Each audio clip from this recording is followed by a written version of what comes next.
Welcome back to Nerd Rage, guys. This week we're talking about Chapter 3 of our Venompool origin story. And if you haven't seen the first two, you need to watch those videos first because this one will not make any sense whatsoever. So click back at my older videos and check those out. But this chapter here is the most ridiculous by far and is by far my favorite of the four. So let's get into it. Nerd Rage. Chapter 3 opens with yet another Watcher stand-in.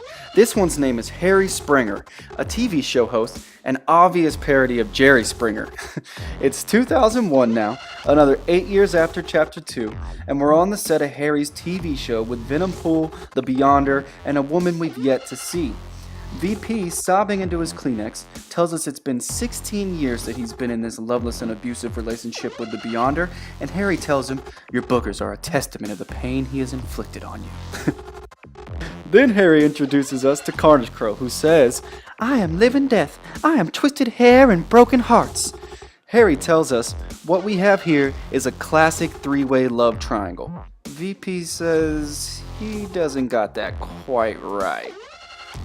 But Harry just ignores him and says, "We've got dirt that's so backwards and grotesque, it'll leave you feeling like a genius with a perfect life in contrast." Springer then introduces the Beyonder as the creator of shows like Secret Wars, Ultimate Extreme Fighting Pay-Per-View, Disabled Dwarf Knife Wrestling, and 2.5 Men. The crowd made up of heroes like Black Bolt, Luke Cage, and Wolverine begin booing, and Harry tells them, "Hey now, that's not right. Come on, this guy could turn us all into Coors Light. Be cool." He then turns to Venompool and asks if he could get us up to date on their story. VP explains, "After the Beyonder abandoned me, I decided to make a difference in the world, to become a real somebody. But no matter what I did, the Beyonder somehow upstaged me, so I went out and I found where I'd pawned the red conic spongifier, and I bought that beautiful gun back." VP tells Harry he knew he would have to catch the Beyonder off guard if he was going to be able to erase him from existence, so he called the Beyonder and told him he was throwing a party celebrating his life. The Beyonder agreed to make an appearance. VP goes on to tell us that what the Beyonder would find instead was an Amway ambush, an Amway party with only one guest to badger, him. It was the perfect scheme to get him flustered, and well, I actually was looking for help selling quality Amway products.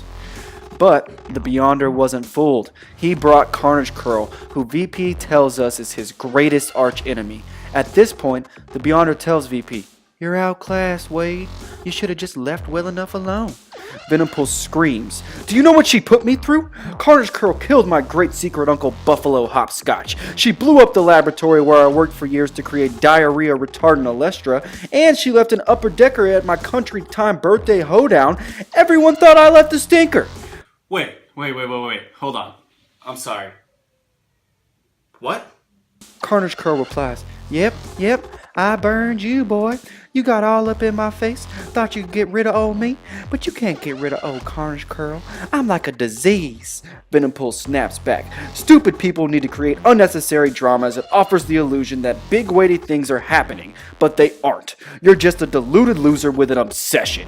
The Beyonder rips off his shirt saying, "No one speaks to my boo that way."